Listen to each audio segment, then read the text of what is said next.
Okay, Kelsey, I think we're good to go. All right, fantastic.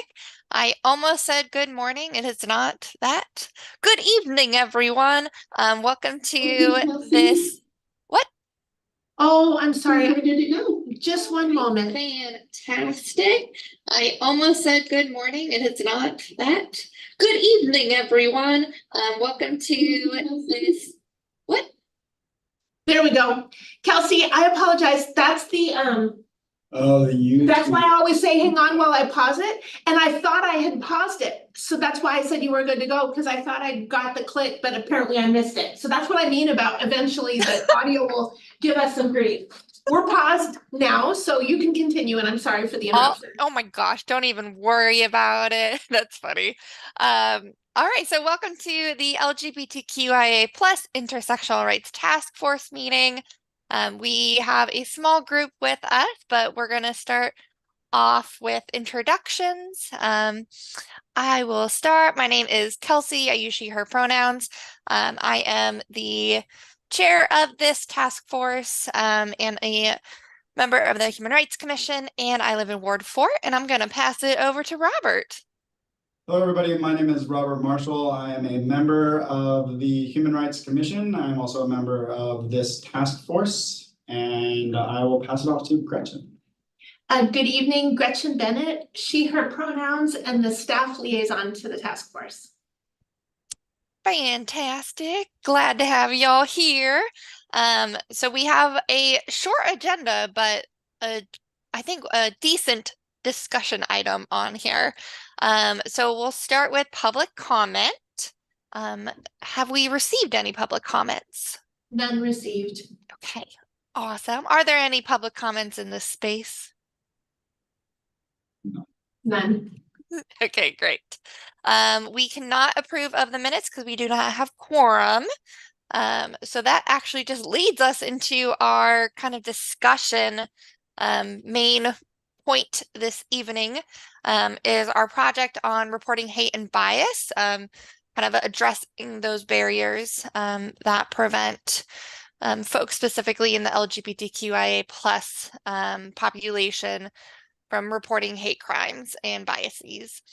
So, Gretchen had sent out several documents.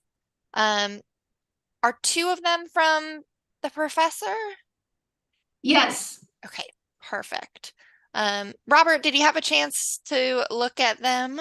I have not. I will be honest, I've had a lot on my plate recently, and so I Understandable. haven't had a chance to really review any of the documents. Absolutely. That is totally fine. I don't know how it appears on a mobile devices because it's a lot of numbers. I could, it might take me a sec, but I think I could try to queue up the documents from the professor as well as the comments document that you had provided, Kelsey, and we could do a share screen, or how do you want to work that? Yeah, that would Would that be good? actually be great. So then like the YouTube folks can watch it as well, and Robert can see it on a bigger screen because I can't imagine looking on a Right, phone on that. right. Let me see if I can do that.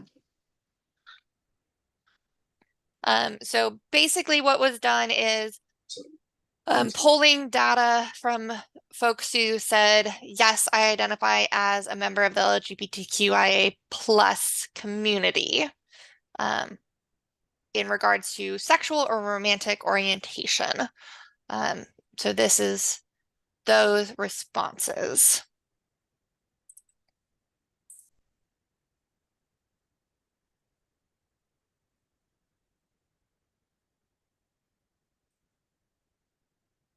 I've got the two from Marianne open. Now I'm gonna look for yours, Kelsey, that you, because you made a nice document of the comments.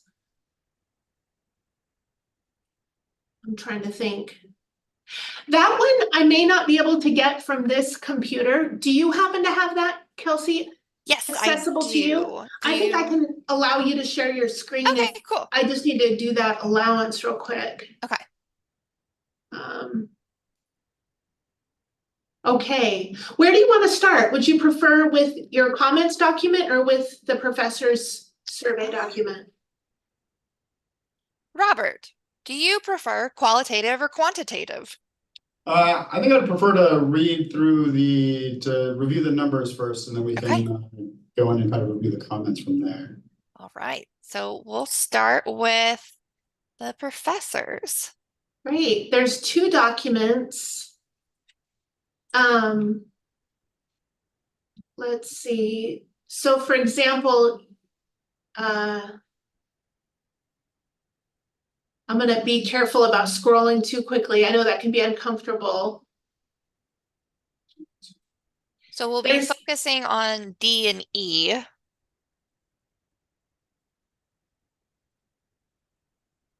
And so that's where you learn if they're identifying in these communities, and then along the left is where you see the questions. So, for example, 115 respondents answered yes, and 16 answered questioning. And then of those, have you experienced discrimination? There's the numbers just to kind of get you oriented. Yeah.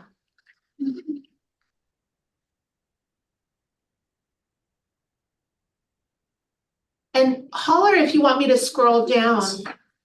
No, it's good for now. I was just trying to see what the representation of the population was, and it looks like it's about 20% of the answering population answered yes to being identifying member of the LGBTQIA community.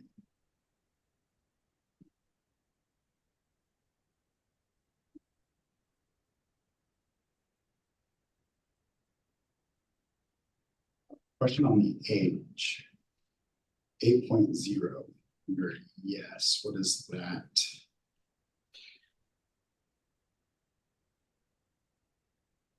Is that Oh, I have to think about that for a second. I have an email from the professor that might help explain that.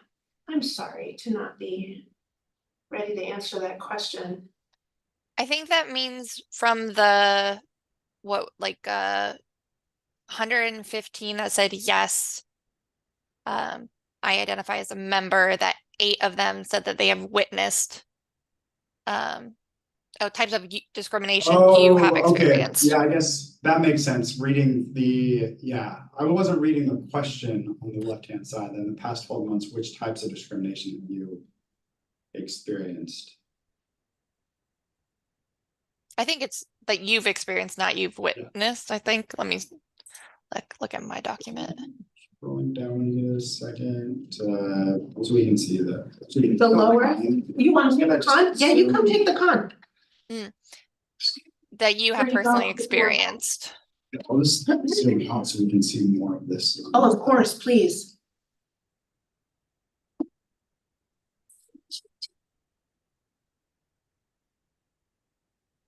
Past 12 months, which types of discrimination have you personally experienced in Salem, Oregon? So Yeah, and I don't think I have further clarification. I was just reviewing the email. But yeah, it helps to see it more zoomed out, doesn't it? yeah, so I guess 8 answered yes to age discrimination. 23 answered yes to race discrimination. Yes. 30% of respondents Yep. responded yes to gender discrimination. 21% answered yes to gender identity discrimination. 29% sexual orientation discrimination. 7.2% religion discrimination. Yeah.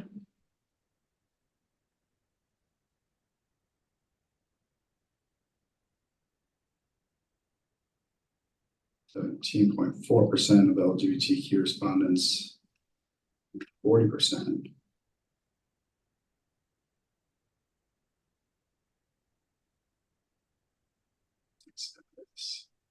And you can note sometimes the sample size is small, like or it ends up being 3 people, or for Yeah. example, on 6% in a couple places, for example. That's important to note.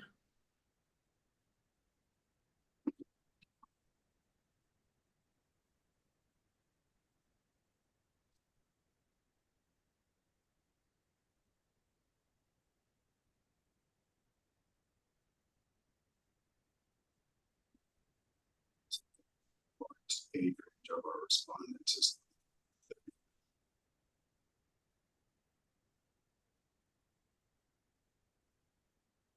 Yeah.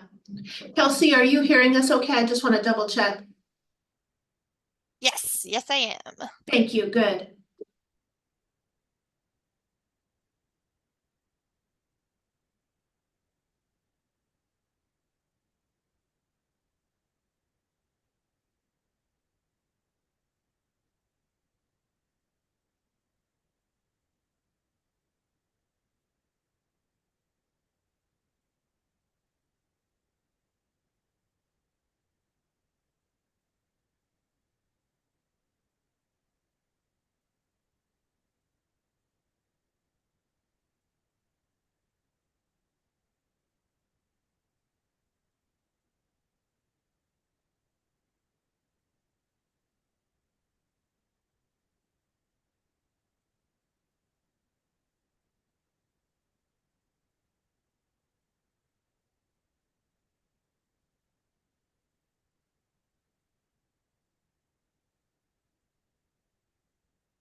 And then we have one more document whenever you're ready. Yeah, Kelsey, go ahead and throw it up there. Oh, that would be me. Oh, yeah, that's you too. Yeah, I can do that. On it.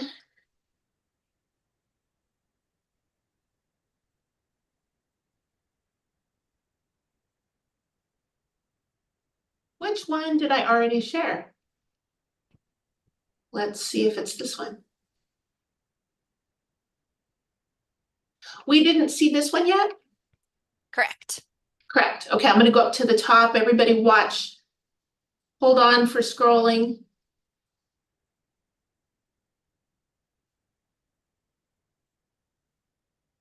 You know what? Do you want to run the con? Quicker, quicker. We're gonna have Robert on the con here. Place and frequency.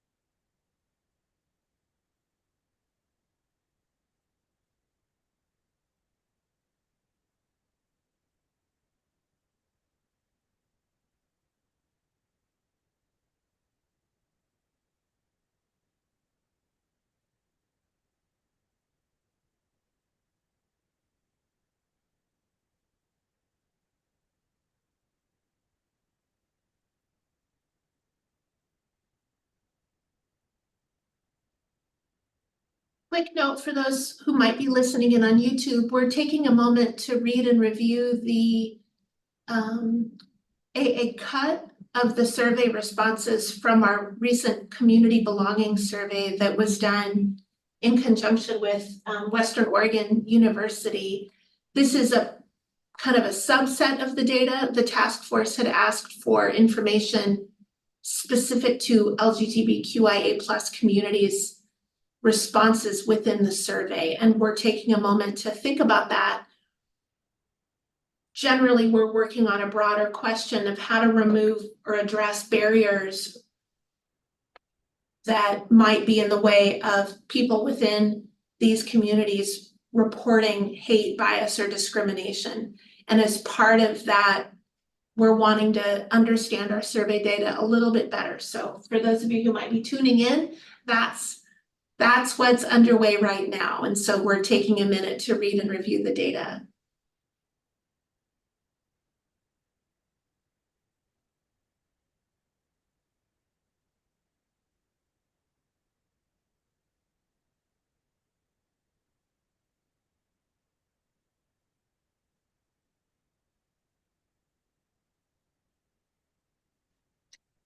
It's looking kind of a theme if we're honing in on gender and gender identity, that businesses, church, healthcare setting, and government agencies are the top ones, with some public Yeah. transportation, well, with all of them. Oh my goodness gracious. Kelsey, I was able to hear you say businesses, churches, government agencies, but I missed the third one. Healthcare.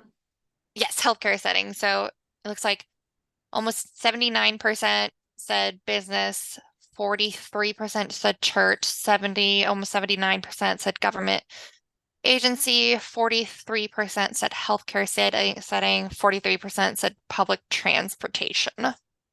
Oh, and then 57% said public spaces.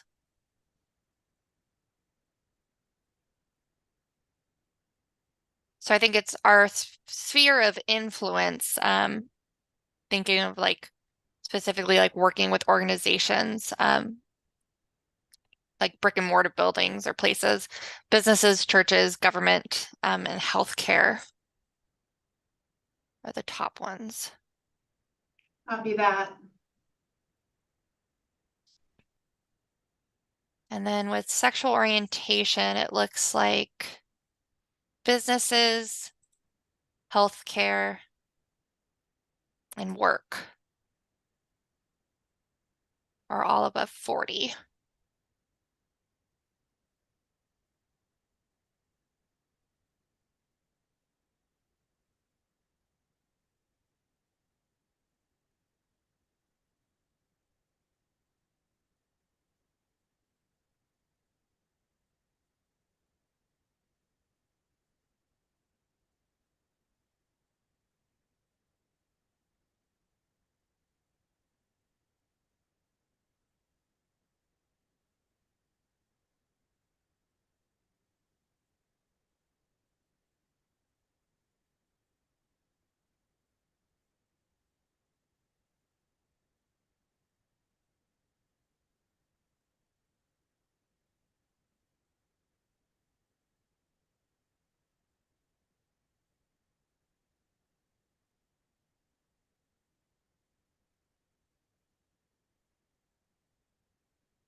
Rather concerning of 41.2% of respondents feel that they're discriminated in their workplace based on their sexual orientation in the city of Salem.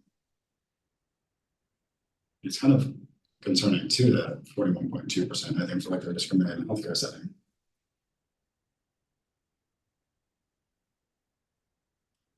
Yeah.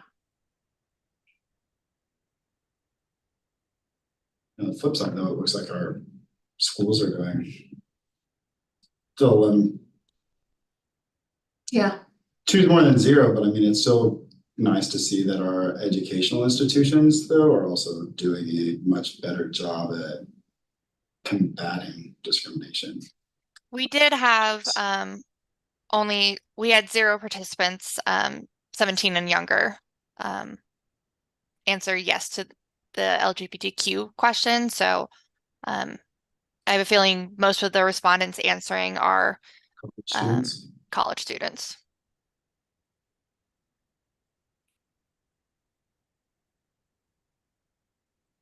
I'm not 100% confident, but I believe the survey screens out people under the age of 18. I think you are correct. I think when you answer, are you the age of 18 and you say no, I think it says, okay, thank you. Yeah, I think so too.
I think there seems to be a reoccurring theme for places where people experience discrimination. Did you say healthcare? Yeah. Mhm.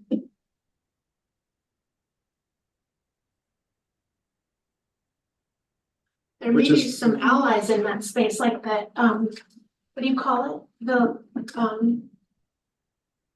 Health Equity Coalition, if my memory serves me, there's a semi-recent creation of a group aimed at equity conditions, so there may be some natural partners to connect with about that topic. Yeah, because I mean, one would think that reading through this, that healthcare would maybe be the one place that people felt they weren't, like. I guess my mind would just assume that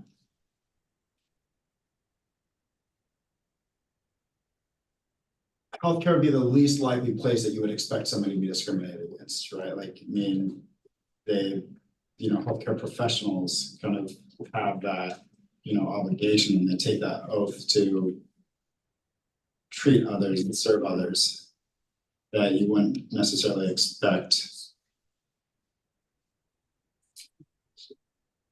those places to be areas that have higher discrimination rates. I mean, I think people of color and like larger people experience like a lot of discrimination in healthcare settings. I'm assuming if we kind of are taking like a national narrative around like hormone replacement therapy or puberty blockers, I think that probably also like has heavily influenced medical attitudes around specifically the trans and non-binary communities who are taking hormone replacement therapy.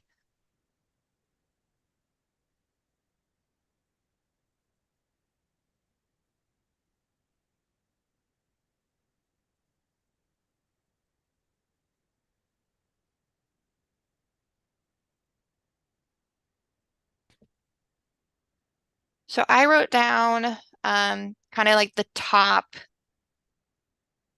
6 locations, which doesn't help us really narrow down a focus much. But businesses, churches, healthcare, government agencies, buildings, work, and then public transportation. And Gretchen, like you said, I think there's some partnership opportunities there for us. So we identified 6 of those places, and I think really if we wanted to drill it down, and starting kind of our focus would be is identifying the ones that this coalition I think could have the biggest impact, or I guess I want to say, I think kind of like which of those institutions and everything, like we could have a better chance of affecting change in, right? And I don't necessarily see, thinking off the, I didn't write down the list. I came extremely unprepared. I didn't have a notebook and pen. I'm still this. Yeah, please go ahead. So, Yes, of course you what can. did you say those top 6 were, Kelsey? Yeah, businesses, churches, healthcare, government agencies and buildings, Businesses, churches, healthcare, government, work, and public transportation. Also, hi, welcome. Hi. Sorry. You're okay.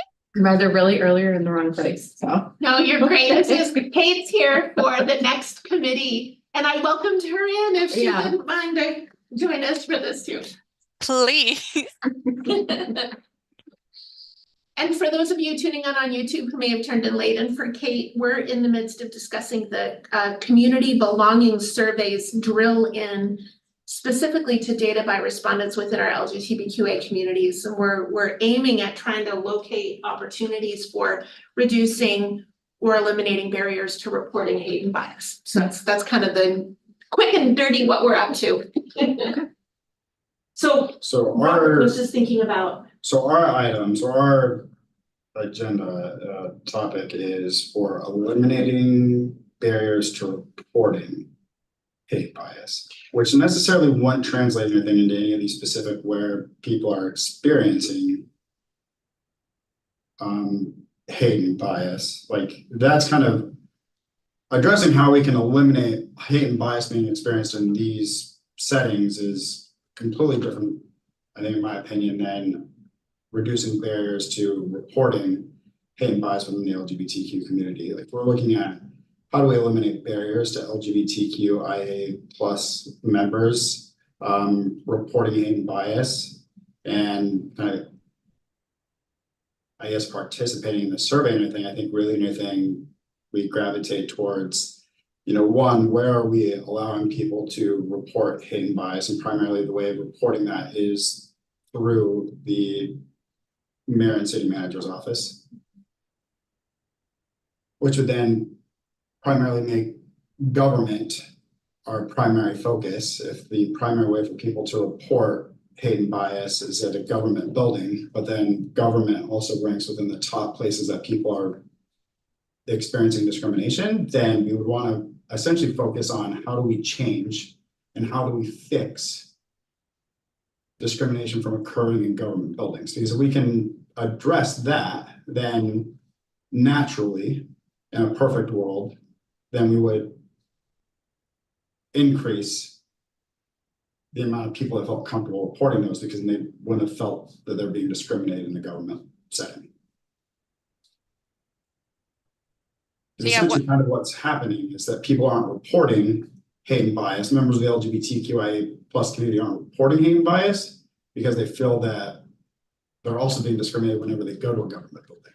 So you're not going to report discrimination at the place or anything where you feel like they're discriminating against you. You're going to avoid that place at all costs.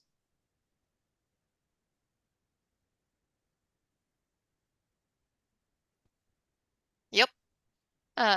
So one barrier identified, the places that they can report are some of the highest places that they experience discrimination. I think, oh, I didn't mean to cut you off. No, go for it. I thought. I think really, the largest conversation kind of comes around, I think this is where kind of like a joint meeting of both the LGBTQIA plus task force and maybe the community engagement task force, wherever that aligns, is identifying how can we establish satellite locations for people to feel that they can, and I know there's an online reporting tool for reporting hate and bias, but I think really our biggest problem is that we're not advertising that, we're not marketing it.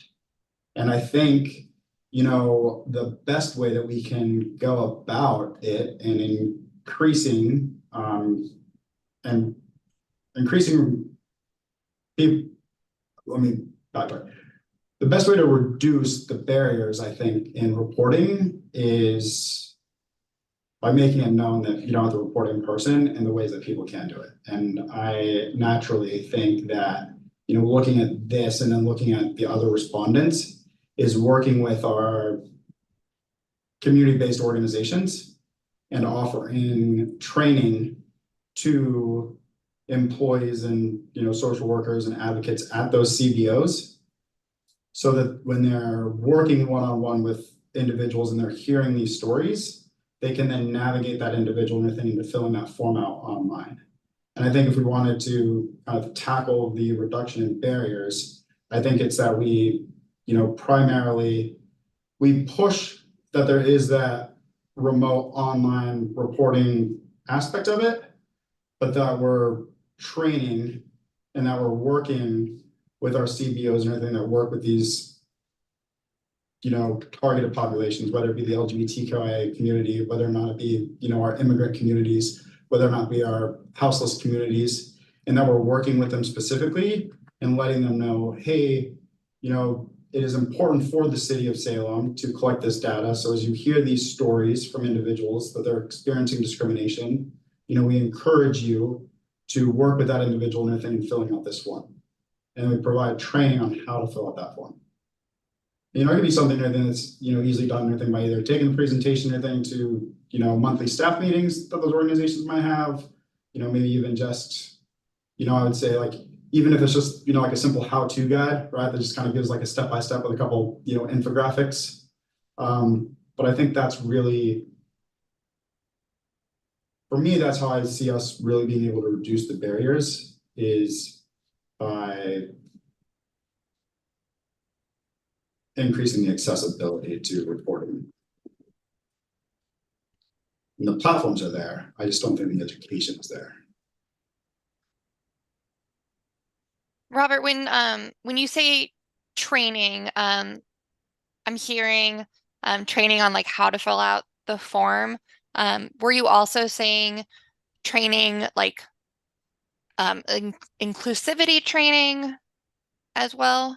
No, I wouldn't necessarily go that far. While it could definitely be something or thing that this task force could tackle at a greater scale later on. And for me, anything training on the form, anything is basically just providing information and anything for the people. Like, hey, this is how you can access the form. This is what the form looks like. This is how you fill it out. And then kind of providing that, like when to use the form, like when to fill it out, like when to, like, I mean, I'll be honest, I mean, I still, and I also kind of just for a lack of trying, I went on to, access and try to find it myself and everything on, where that form is and, where that lives.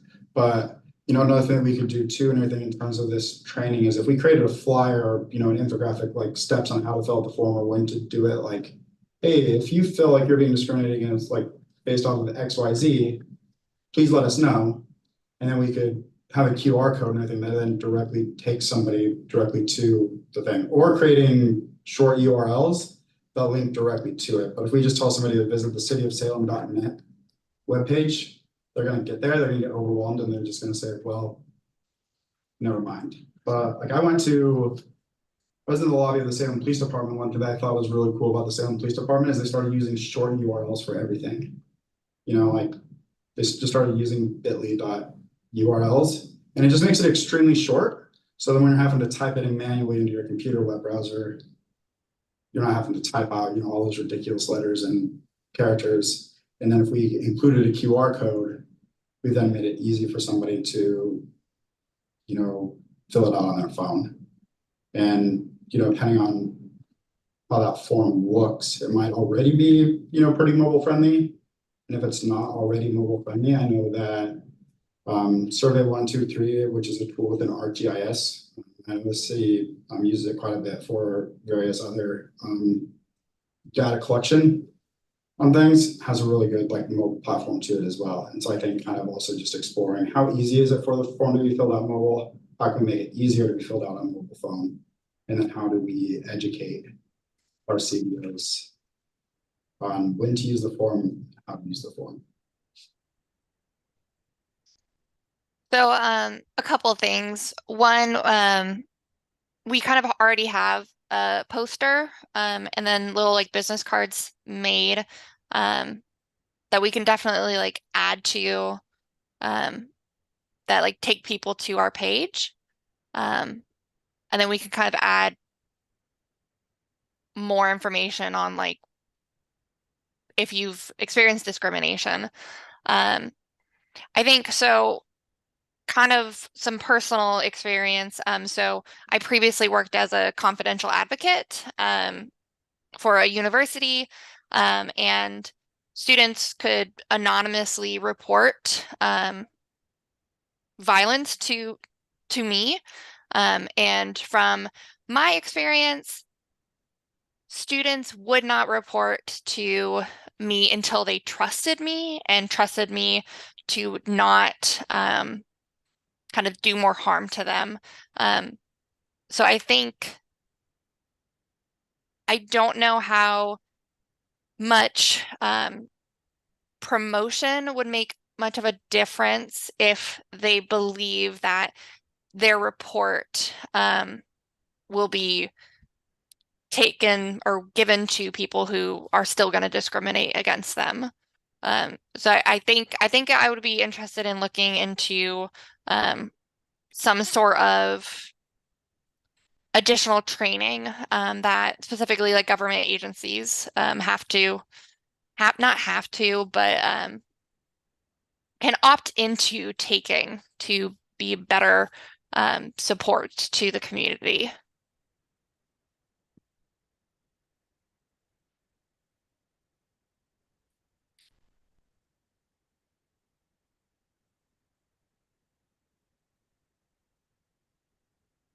So we can kind of make a poster that specifically is like report to discrimination.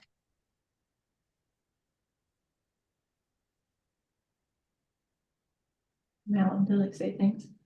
Yeah, Kelsey, just clarifying, we welcome our guest, Kate, to jump in.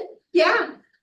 Only thing I think people would want to know on a poster is like, what would be the next step? Like, you know, if it's, because I know if it's like a crime, then it would have to probably be would it be reported to like the police department or? Well, that would be an option for them. One of the things that we aren't in this space is a mandatory reporter. And sometimes people like to let it be known, but not have it reported to police, and that's an option if people want to do that. Yeah. But it depends on what their objective is. Is it to be known? Then that works. If their objective is to find and hold the suspect accountable, police are necessary for that objective. So it kind of just depends on what they're after. It might be good to like have an outcome on there, like here's potential outcomes or next steps so that people are aware of like. That is a big deal, right, Kelsey? I mean, I'm sure you know from being a confidential advocate, because I did that too a little bit for CHS here in Salem. And if people know that they're not calling a mandatory reporter, that might be more of like a safe space for them to contact that hotline. Yeah, I agree. Kind of like what I'm like picturing a flow chart. Like it doesn't need to be a flow chart, but I'm picturing a flow chart. So I think that would be good. I think that's key too. I think what also, I think that was a great comment is that when people submit a form, people can submit a concern, people submit an inquiry, they kind of want to know what's going to happen next, right? Like, is it going to sit on somebody's desk and everything, and then is it going to go into the file box, and is that file box just a shredder that it goes into, or what are the likely outcomes, and then also being transparent and thinking why we want to collect the information. Like I think people think like, and I think that also answers your kind of goes back to your concern, Kelsey, too, is that people like they're hesitant on wanting to report it because they don't know what that information is being used for. And I think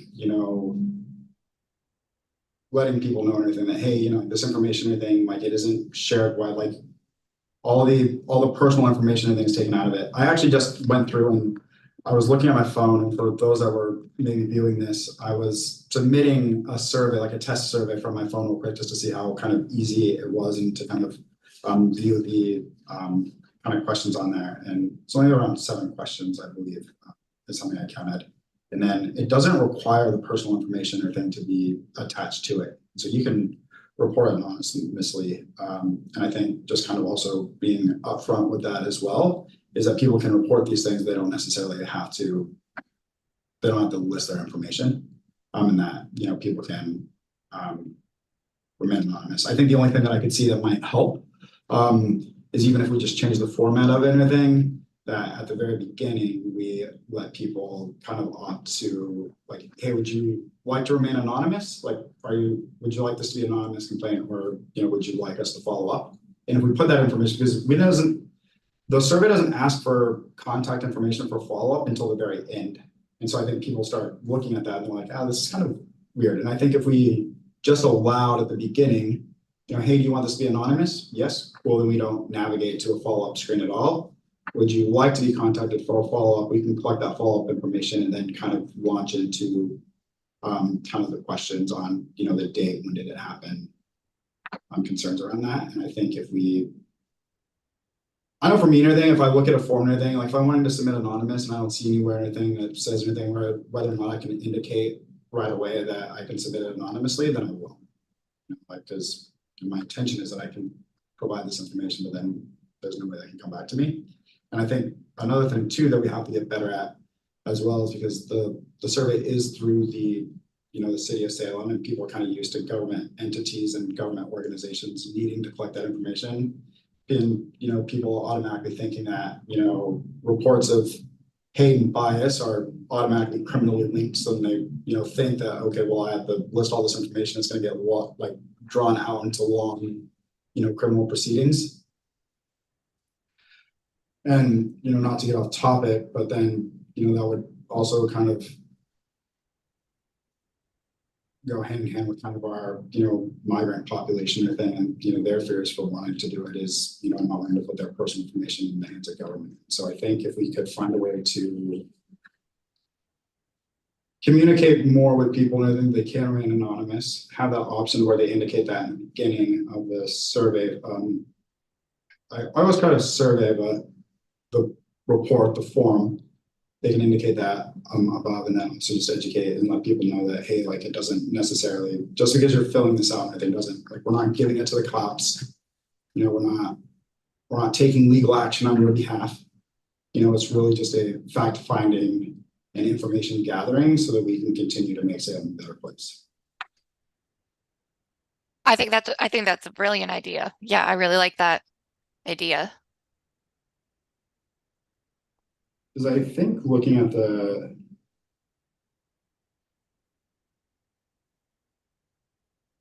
because the website, I think that, so file discrimination complaint, discrimination on the basis of race, religion, color, sex, marital status, familial status, national origin, age, mental or physical disability, sexual orientation, gender identity, or source of income is a civil rights violation. If you've experienced discrimination, you have several options for getting help.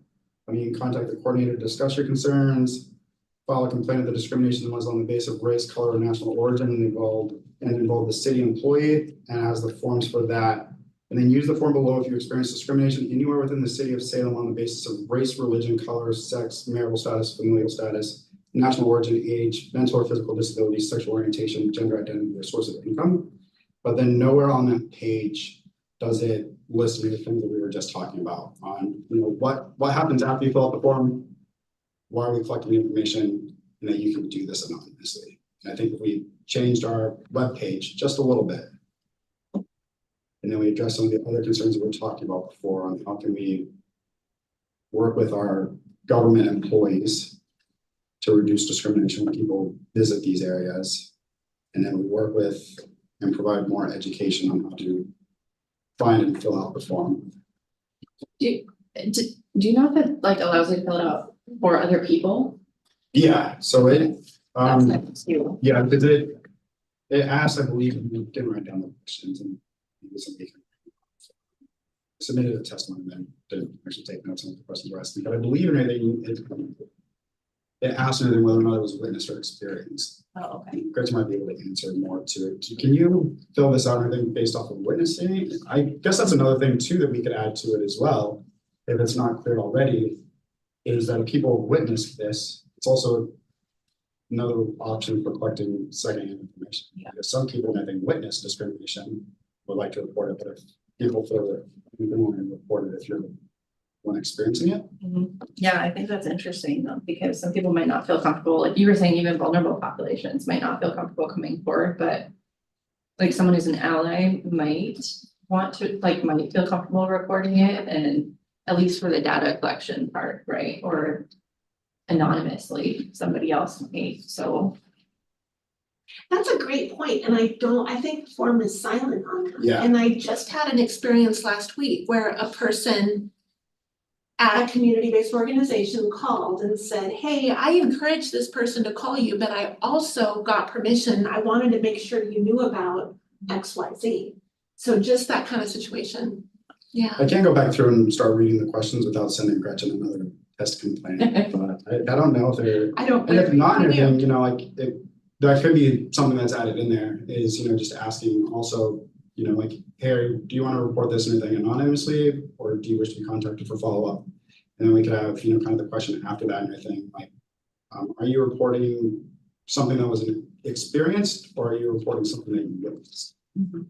And then when we're deciphering data and we're, you know, kind of compiling that, you know, like quarterly or, you know, at the end of the year, it also allows us to, you know, pull those responses to see, okay, like how many people witnessed, you know, an act of discrimination, and how many people experienced. And then it could also give us, could help kind of provide some, I guess, goals on how to, you know, address that moving forward, right? Like if more people are reporting it because they witnessed it, then how do we work to then encourage the people that are experiencing it to come forward? And if more people are reporting because they experienced it, then how do we also encourage more people when they witness it? So it also kind of just, if we added that question, it could give us a lot more information, I think, on who is likely to report discrimination in the city of Salem, people that are experiencing it or people that are witnessing discrimination. Or allies, there's really a third category. Yeah, like allies slash, you know, like, yeah, because the third category could be, you know, allies, social workers, Right. something like that, like advocates. Yeah. We could find a way to kind of shorten that. Yeah. It's kind of like examples, maybe being. Yeah.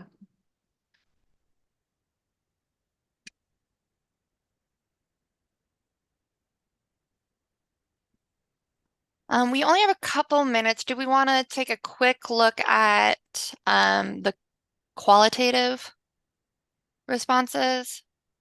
You don't have the agenda in front of me, but I believe this was this our only agenda item, and then we just moved into kind of commission comments, right? Yes. Yeah, so, yeah, we have 8 minutes, so, yeah, let's take a look at that. I mean, I personally don't have any comments at the end, so I don't need any time right at 6:15. All right. So because I know we wanted to kind of highlight any concerns mentioning or about reporting to Salem police.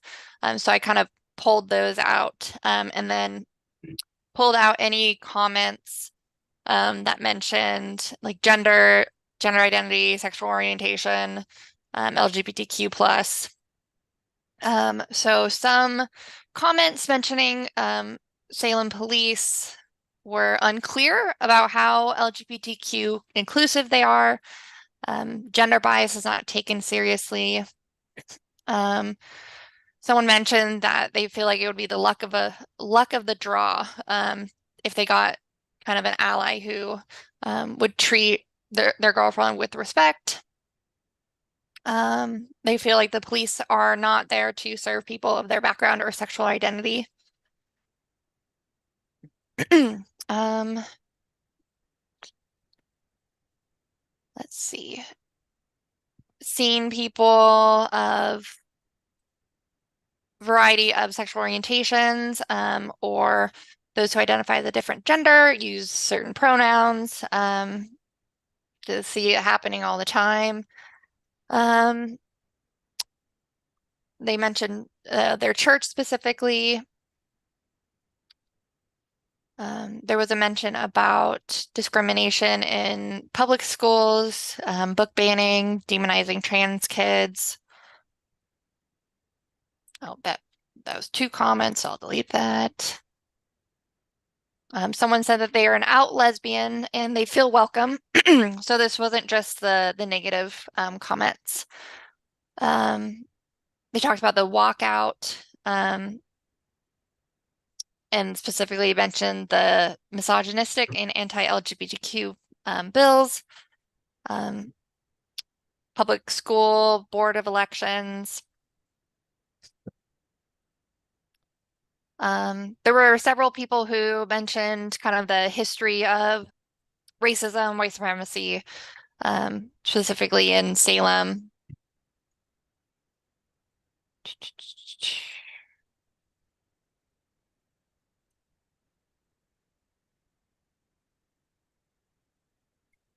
Let's see. See, it's interesting that schools wasn't on the list of the top 6. Yeah, I That's think this important. was maybe mentioned before you got here.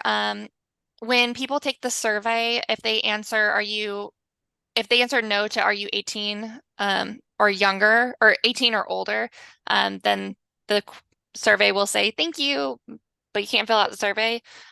So someone would have to be 18, so like a senior, to say that. So what I'm saying is a lot of K through 12 students are unable to take the survey.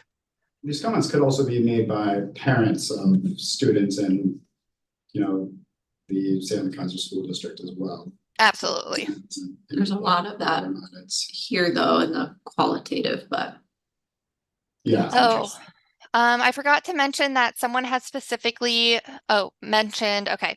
I witnessed organized hate speech at Salem Capitol Pride 2022.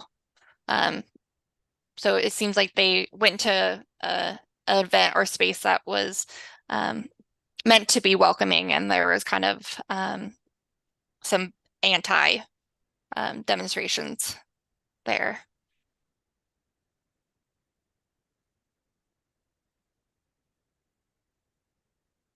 Do you want me to scroll up or down or stop sharing?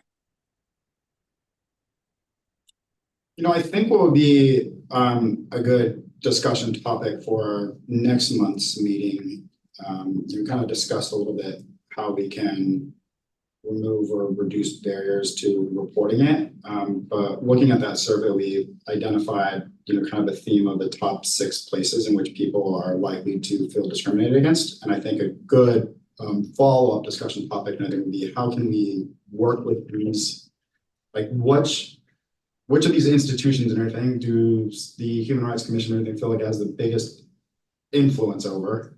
And then how can we, what are some steps that we can take to, try to reduce discrimination from happening? Yeah, and like what as a preview. Sorry, go ahead. It's like a preview government buildings.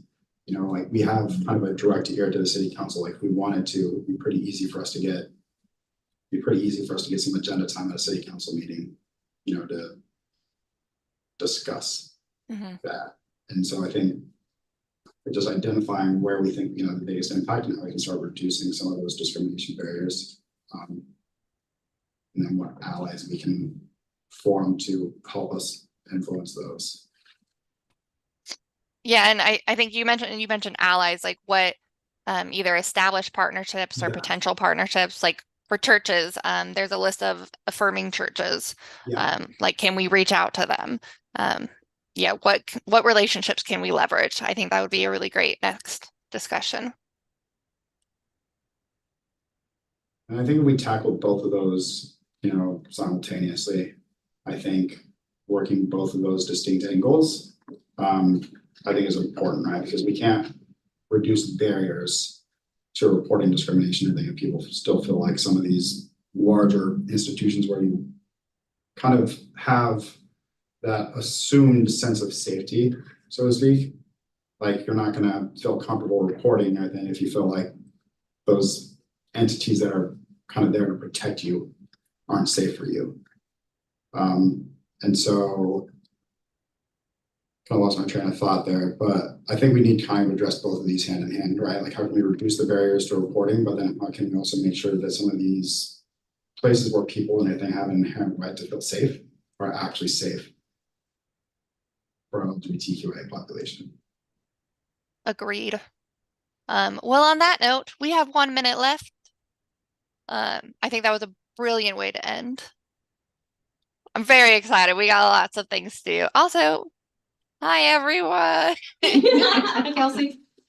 Thank you. I think since the other one starts at 7, I'm gonna abruptly sign off and cue the Yes. other one up? All Kelsey, right. it's good to see Bye, you. y'all. See you, Chelsea. Okay, everybody in the room, bear with me just a sec while I switch gears here.